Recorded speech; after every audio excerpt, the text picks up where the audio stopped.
Assalamu alaikum students. Open your bio books. Page number 36 topic 2.8 हम start करेंगे binomial nomenclature. ठीक है, करें start. The great Swedish biologist Carl Linnaeus was the founder of the system of giving scientific names to organisms. The scientific name of an organism consists of two parts. The first part is the name of the genus to which the organism belongs. The second part is the name of the species. The system of scientific naming of organism is termed as binomial nomenclature. ये मैं आपको पहले topic पढ़ा चुकी हूँ. मैंने आपको पहले ही बता चुके हैं. इसका नाम हमने स्वीडिश बियोलॉजिस्ट है, इसका नाम हमने बड़ा अच्छा आपको मैंने लास्ट टाइम बता दिया था. आपको याद होगा स्वीडिश बियोलॉजिस्ट कार्ल लिनियस जो है ये फाउंडर है सिस्टम का to giving scientific name to organisms. The scientific name जो है बेटे किसी भी ऑर्गेनिज्म का जो साइंटिफिक नेम है वो दो उसके पार्ट्स होते हैं. क्या होते हैं? उसके दो पार्ट्स होते हैं. ठीक है, दो वर्ड से मिलके एक नेम बनता है. द फर्स्ट नेम, जो फर्स्ट नेम होता है वो क्या होता है? वो जीनस का नेम होता है कि ऑर्गेनिज्म उसका जीनस क्या है, किस जीनस से वो बिलोंग करती है. सेकेंड पार्ट जो है वो क्या होता है? वो स्पीशी का नेम होता है. ठीक है, the system of scientific naming of organism is term as binomial nomenclature. ये डेफिनेशन है, इसको आप अंडरलाइन कर लें. The system of scientific naming of organism is term as binomial nomenclature. ठीक है, ये आपने ऐसी इज इट इज डेफिनेशन याद कर लेनी है. आगे हमने एक अब नेमिंग कर लेनी है. ठीक है, नेम मैं आपको लिखना बता रही हूँ. देखिए बेटे, हम नेमिंग करेंगे. मैं आपको नेम, एक सिंपल नाम पहले आपको लिखना बताती हूँ. ठीक है, कोई भी नाम, सपोज हम कोई भी नाम ले रहे हैं. आपको मैं एक कॉमन नाम बताती हूँ. जैसे हम ह्यूमन बींग्स हैं. ठीक है, ह्यूमन बींग्स. ठीक है, ये क्या है? ये इंसानों का कॉमन नेम है. ये कॉमन नेम है, इंग्लिश नेम इसे कह सकते हैं, ह्यूमन बींग्स. अब इसका साइंटिफिक नेम क्या होगा? ठीक है, इसका नाम हाँ होमो सेपियंस. ये मैंने आपको इसलिए एग्जांपल दिया कि ये आप लोगों को पता है. होमो सेपियंस. अब देखो बेटे, ये दो डिफरेंट वर्ड्स हैं. एक वर्ड ये है, एक वर्ड ये है. यानी कि कोई भी जो साइंटिफिक नेम है इसका मतलब है वो दो वर्ड से मिलके बनता है. किससे बनता है? दो वर्ड से मिलके बनता है. एक वर्ड ये, एक वर्ड ये. ये जो पहला वर्ड होता है ये क्या नाम होता है? ये होता है जीनस का नेम. यानी कि ये ऑर्गेनिज्म किस जीनस से बिलोंग करता है ये उसका नाम होगा. किस जीनस से बिलोंग करता है ये जीनस का नाम होगा. और जो सेकेंड वर्ड है नेम का वो क्या होता है? वो होता है स्पीशी नेम. क्या नेम होता है? Species name. और इन दोनों को जब कंबाइन करें तो क्या बनेगा? आपका साइंटिफिक नेम बनेगा. लेकिन इसको लिखने का एक मेथड है कि जीनस का जो पहला वर्ड है आपने हमेशा कैपिटल लिखना होता है. और स्पीशी का जो पहला वर्ड आप पहला लेटर आप लिखते हो वो क्या होता है? वो आप स्मॉल में लिखते हो. जीनस का पहला लेटर कैपिटल, स्पीशी का पहला लेटर स्मॉल. और फिर आपने इनको ऐसे होमो, थोड़ा सा space, SAPIENS, homo sapien. Is it clear? अब लिखना आ गया. ठीक है, नेक्स्ट हम देखते हैं. आपकी बुक में कुछ कॉमन नेम्स दिए हुए हैं और साथ साइंटिफिक नेम्स दिए हुए हैं. बेटे ये आपने जुबानी याद करने हैं, कल मैंने आपसे लिखवाने हैं. पहले है अनियन. अनियन इंग्लिश नेम है. ठीक है, और इसका साइंटिफिक नेम क्या है? Allium cepa. ठीक है, एलियम सीपा आपने ऐसे याद करना है. पोटैटो, पोटैटो को तो सबको ही पता है.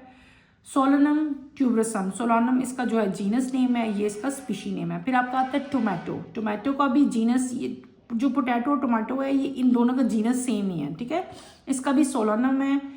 Esculentum, esculentum. ठीक है, ये आपने ऐसी स्पेलिंग याद कर लें. एस्कुलेंटम. कैसे स्पेलिंग याद करेंगे? इसे तोड़ के कर लो. एस्कुलेंटम. इस तरह आपको स्पेलिंग भी जल्दी याद हो जाएंगे. ठीक है, फिर आपका आता है एक इंसेक्ट है हनी बी, जो शहद की मक्खी होती है. उसका नाम लिखा हुआ है एपिस सिराना.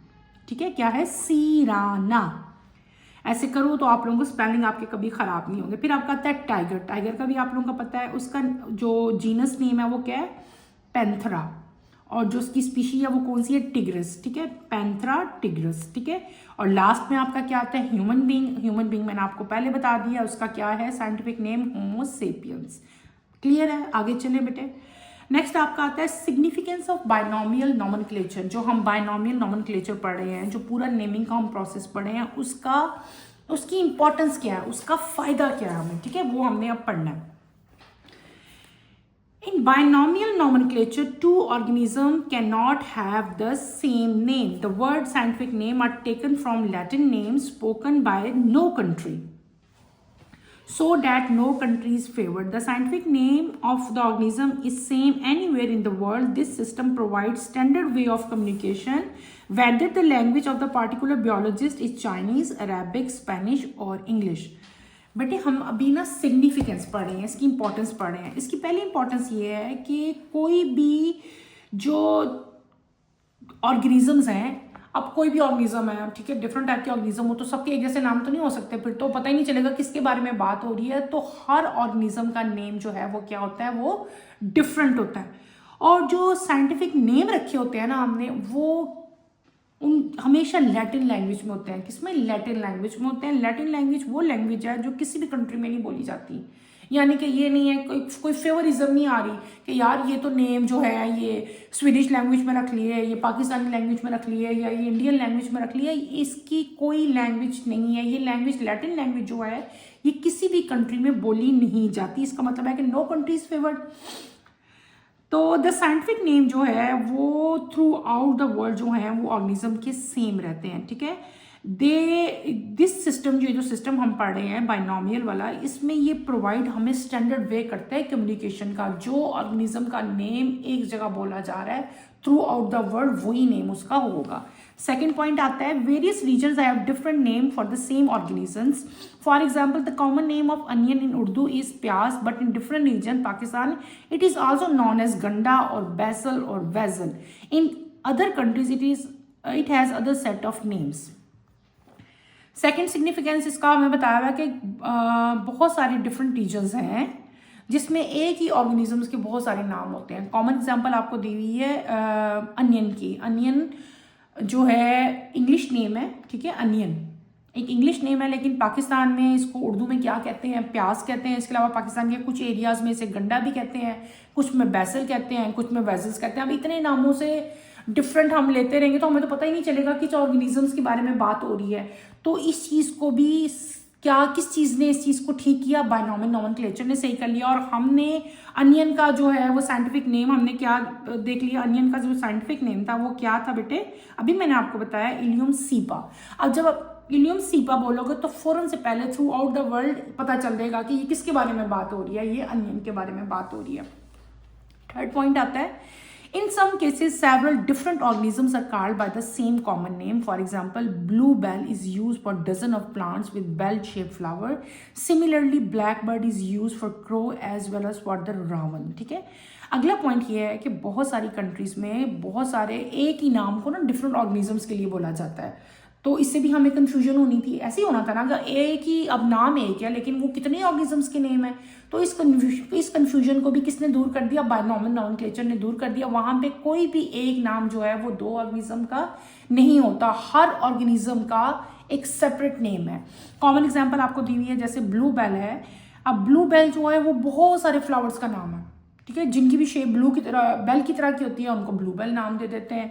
इसी तरह जो ब्लैक बर्ड है, ब्लैक बर्ड क्रो को भी कहते हैं और रावन को भी कहते हैं क्योंकि दोनों का कलर ब्लैक है।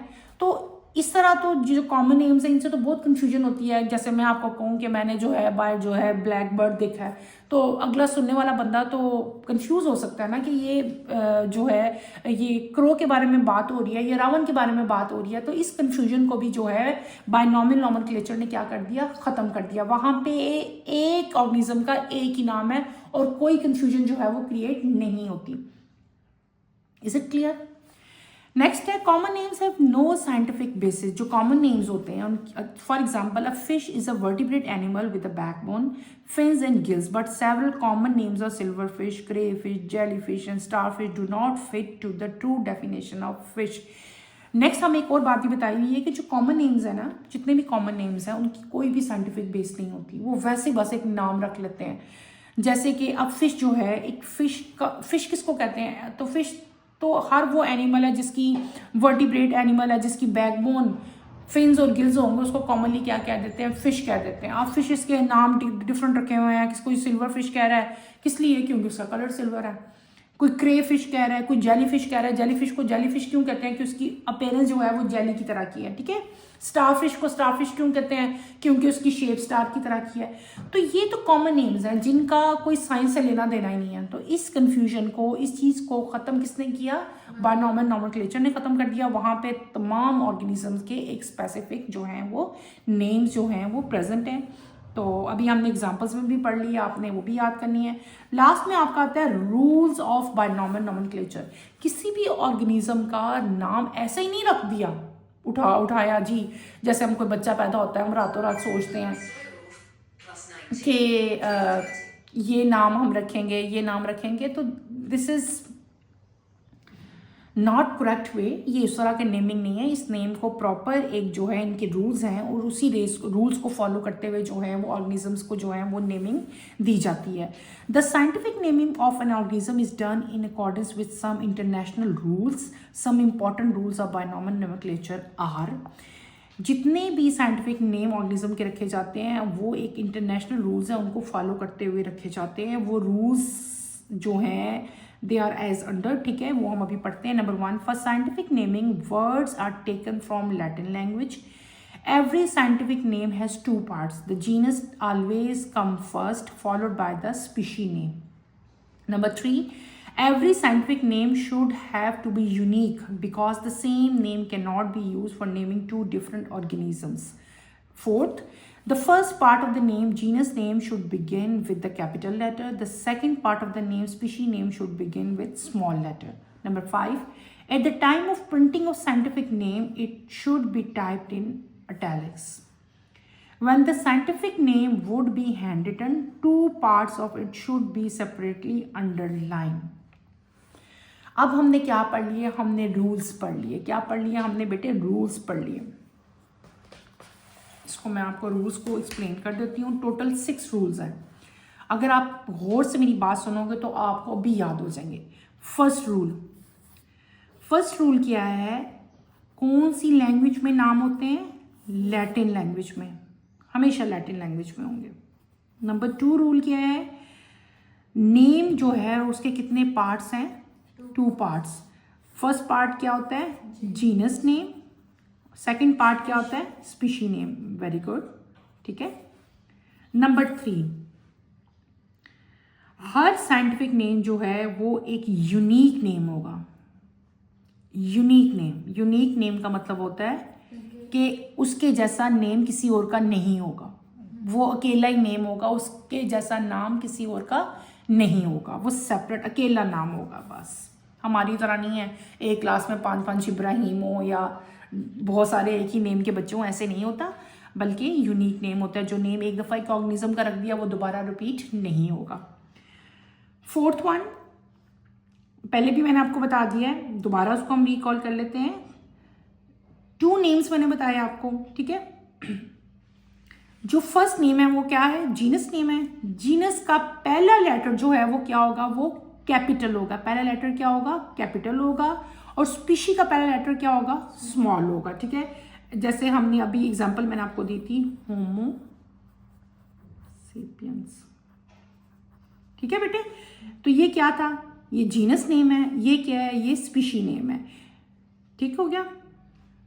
स्पीशी नेम, ये जो आपका स्पीशी नेम है ना, और सॉरी ये जीनस नेम है ना, जीनस नेम का जो पहला लेटर होगा वो क्या होगा? वो कैपिटल होगा। स्पीशी नेम का जो पहला लेटर होगा वो क्या होगा? वो स्मॉल होगा। क्लियर? नंबर 5, जब साइंटिफिक नेम को प्रिंटिंग फॉर्म में लिखा जाएगा, प्रिंट होगा, तो ये हमेशा किस राइटिंग में, किस टाइप में आएगा? ये आएगा इटैलिक्स।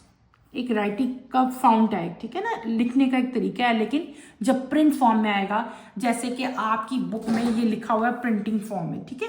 ये किस फॉर्म में लिखा हुआ है? इसको कहते हैं इटैलिक्स। क्या कहते हैं? इटैलिक्स। नंबर 6 आपका आता है कि साइंटिफिक नेम जब हम लोग हैंड रिटन करेंगे, हैंड रिटन जब हम अपने हाथ से लिखेंगे, तो तो ये दोनों नामों को हम लोग क्या करेंगे, अंडर लाइन करेंगे बेटे, सेपरेटली, एक ही दफा नहीं, इनमें स्पेस छोड़ेंगे, सेपरेट सेपरेट इनको अंडरलाइन करेंगे। Is that clear? कोशिश मैंने पूरी की है कि आपको अच्छी तरह से इसकी समझ आए एंड होपफुली आपको समझ भी आ गई होगी। क्लियर? खत्म करें आज का टॉपिक? चलें बेटे, आज के लिए इतना ही काफ़ी है, इसको आपने क्लियर करके आना है। अल्लाह हाफिज़।